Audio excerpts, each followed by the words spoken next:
The Daily Code Snippet.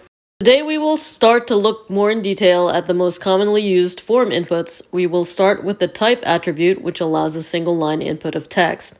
A typical use is to collect a user's name.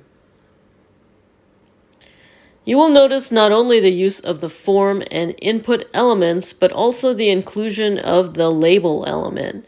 The label element attaches information so the user knows what data is sought from them.